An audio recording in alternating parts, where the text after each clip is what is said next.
Hey guys, welcome to book talks. यहाँ मैं आपके लिए इंटरेस्टिंग बुक स्टोरीज़ और सेल्फ डेवलपमेंट बुक्स को सिंपल तरीके से एक्सप्लेन करती हूँ। और अगर कोई बुक है जो आप चाहते हो कि मैं एक्सप्लेन करूँ तो कमेंट्स में सजेस्ट ज़रूर करना। अगर आप चैनल पे न्यू हो तो सब्सक्राइब ज़रूर करना और बेल आइकन प्रेस करना मत भूलना ताकि आपको मेरी अपकमिंग बुक एक्सप्लेनेशन मिस ना हो। और अगर वीडियो अच्छी लगे तो लाइक और कमेंट ज़रूर करना।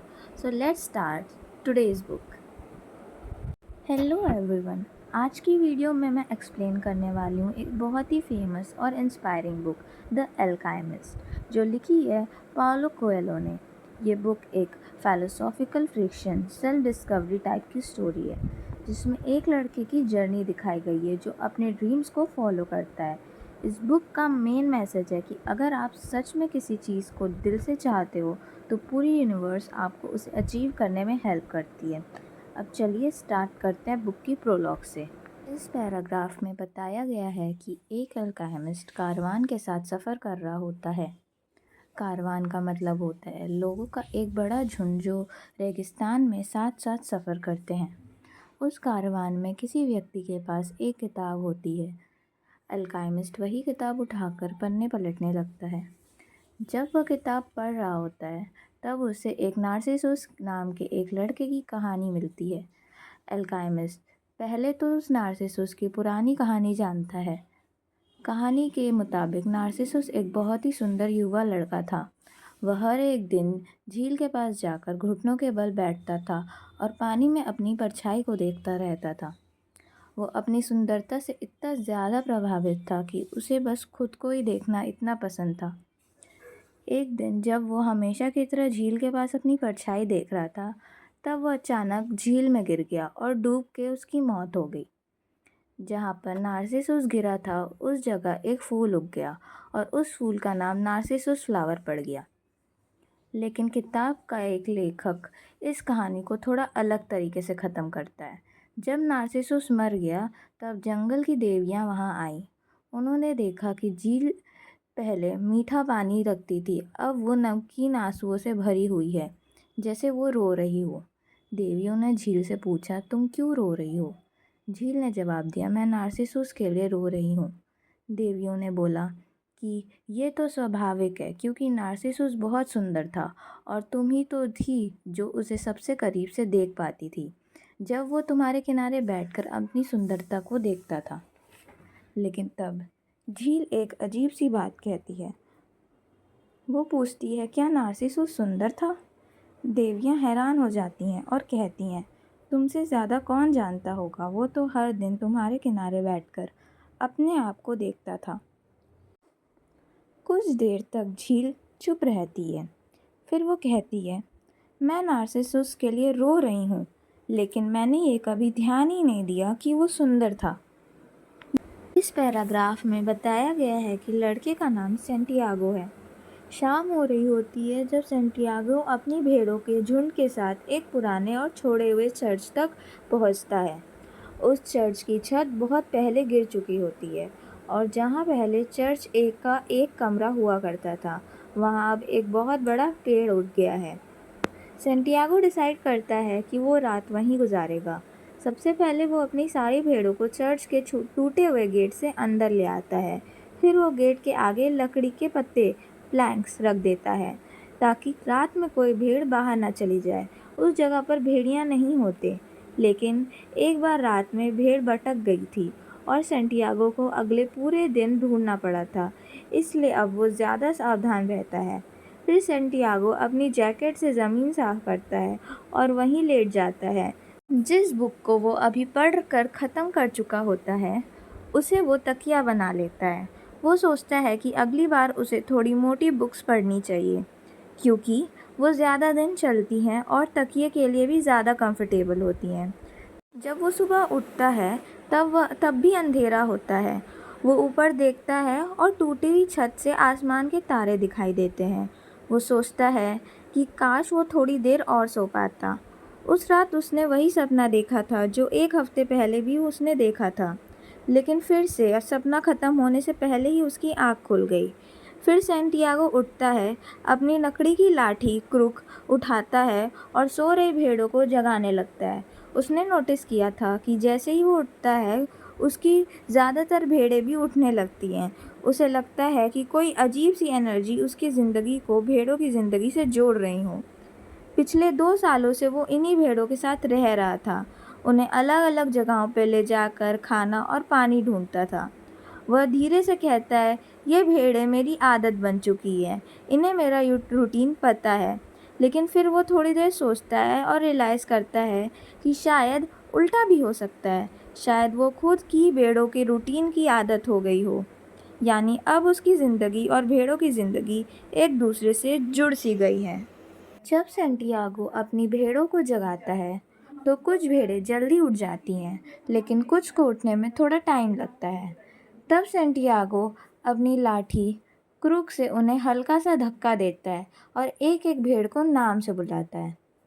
सैंटियागो हमेशा से मानता था कि उसकी भेड़ें उसकी बातें समझ सकती हैं, इसलिए कभी-कभी वो उन्हें अपनी बुक से कुछ पार्ट्स पढ़कर सुनाता था, जो उसे बहुत इंटरेस्टिंग लगे होते थे।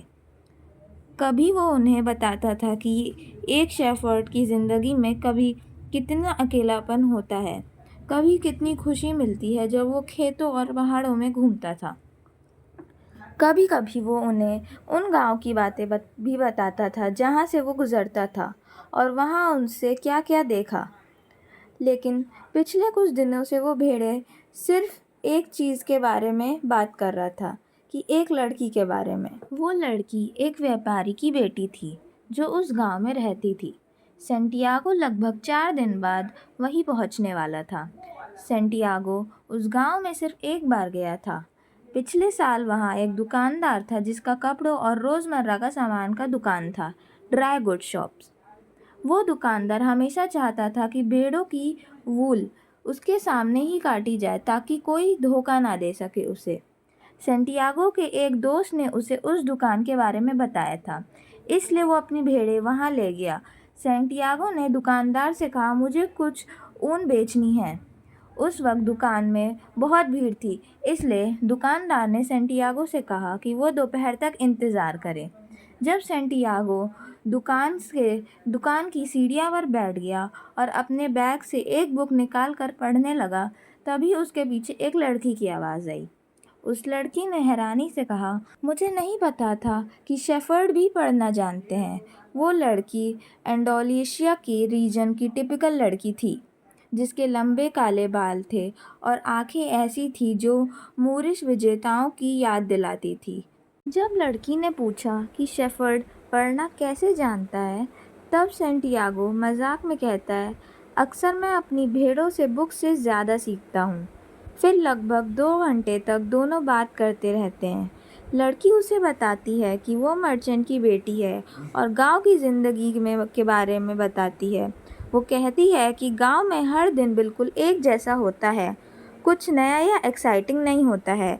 सैंटियागो उसे एंडालुसिया के खेतों और पहाड़ों के बारे में बताता है। उन अलग-अलग शहरों की खबरें भी बताता है जहां वो अपनी भेड़ों के साथ रुक चुका था।